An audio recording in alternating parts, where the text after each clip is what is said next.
एक समय की बात है। अकबर का दरबार लगा था और वहां बीरबल समेत अन्य मंत्री भी थे। अकबर का हमेशा से आदत था कि वो कुछ न कुछ सवाल पूछता और अपने मंत्रियों को जवाब देने को कहता। कुछ बात चल रही थी, तभी बीरबल ने कहा, जो जिसके बारे में जैसा सोचता है अगला भी आपके बारे में वैसा ही सोचता है।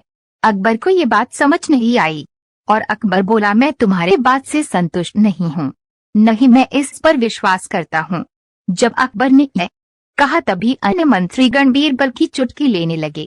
तभी अकबर ने कहा, चलो बीरबल, जो तुमने कहा उसे साबित करो तो मैं मानूं तुम्हारी बात को। बीरबल ने कहा, ठीक है हुजूर, मैं ये बात साबित कर सकता हूँ। इसके लिए आपको मेरे साथ राज्य भ्रमण पे चलना होगा। अकबर ने कहा, ठीक है, मैं तुम्हारे साथ राज्य भ्रमण पे चलूंगा। बीरबल ने कहा, ठीक है, अगली सुबह हम लोग प्रस्थान करेंगे। अगली सुबह अकबर बीरबल सब तैयार हो गए चलने के लिए। तभी सैनिक भी चलने के लिए जैसे ही तैयार हुए, बीरबल ने रोक दिया और अकबर से कहा, महाराज, राज्य भ्रमण पे अकेले में और आप चलेंगे, वो भी भेष बदल कर, ताकि हमें और आपको कोई पहचाने ना, और हम पैदल सफर तय करेंगे। अकबर ने शर्त स्वीकार कर लिया और दोनों रवाना हो गए। कुछ दूर चलते ही एक जंगल में एक आदमी लकड़ी काट रहा था और कटी हुई लकड़ियां लेकर आ रहा था। तभी बीरबल ने अकबर से कहा, हुजूर, आप पेड़ के पास छुप जाएं और मैं उससे आपके बारे में पूछूंगा, देखिए वो क्या करता है। तभी अकबर ने सोचा, महल पहुंचते ही इसको दंड दूंगा, क्योंकि ये मेरे जंगल से बिना अनुमति की लकड़ियां काट रहा है। इतना सोचकर अकबर छुप गया। तभी वो आदमी आया। बीरबल ने उस आदमी से कहा, देखो भाई, अकबर कितना अच्छा राजा है जो अपने राज्य को खुश रखता है।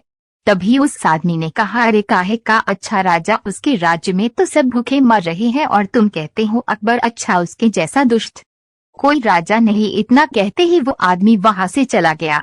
तभी बीरबल ने अकबर को बुलाया और कहा, महाराज, आप इस आदमी को देखकर क्या सोच रहे थे। अकबर ने बताया, मैं तो ये सोच रहा था कि इसने बिना मेरी अनुमति के लकड़ी काट रहा है, मैं तो उसे महल पहुंचने पर कड़ी से कड़ी सजा दूंगा। इतना सुनते ही बीरबल ने कहा, तभी महाराज, आपने उसके बारे में अच्छा नहीं सोचा, तभी वो भी आपके बारे में अच्छा नहीं बोला और आपको गालियां देते चला गया। तभी बीरबल को एक बूढ़ी औरत दिखी और तुरंत बीरबल ने अकबर से कहा, आप फिर से छुप जाइए और इस बूढ़ी माँ के बारे में कुछ अच्छा सोचिएगा। इतना सुनकर अकबर फिर पेड़ के पास छुप गया। तभी अकबर ने सोचा, कितनी गरीब और बूढ़ी औरत है ये, मैं महल पहुंचते ही इसको सोने की मुद्राएं दूंगा। तभी वो औरत बीरबल के पास पहुंची। तभी बीरबल ने कहना शुरू कर दिया है कि अकबर कितना अहंकारी और दुष्ट है। इतना सुनते ही बूढ़ी औरत को क्रोध आ गया। उस बूढ़ी औरत ने बीरबल से कहा, अकबर इतना अच्छा राजा है और वो गरीबों का मसीहा है और तुम उस भले इंसान को भले बुरा कह रहे हो। इतना कहते ही वो औरत वहां से चली गई। तभी बीरबल ने अकबर को बुलाया और पूछा, बताइए महाराज, आप उस बूढ़ी औरत के बारे में क्या सोच रहे थे। अकबर ने कहा, मैं सोच रहा थी कि महल पहुंचते ही इस बूढ़ी औरत को स्वर्ण मुद्राएं दूंगा।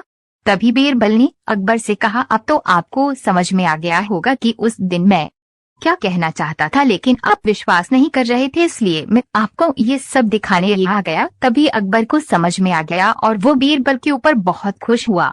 तो दोस्तों, हमें इस कहानी से ये सीख मिलती है कि हमें दूसरों के बारे में गलत नहीं सोचना चाहिए। अगर हम दूसरों के बारे में गलत सोचेंगे तो वो भी आपके बारे में बुरा ही सोचेगा, और अगर हम किसी के बारे में अच्छा सोचेंगे तो वो भी हमारे बारे में अच्छा सोचेगा। अगर आपको हमारी कहानी अच्छी लगी तो चैनल को लाइक, शेयर और सब्सक्राइब करना ना भूलें। तब तक के लिए धन्यवाद। मिलते हैं अगले वीडियो में।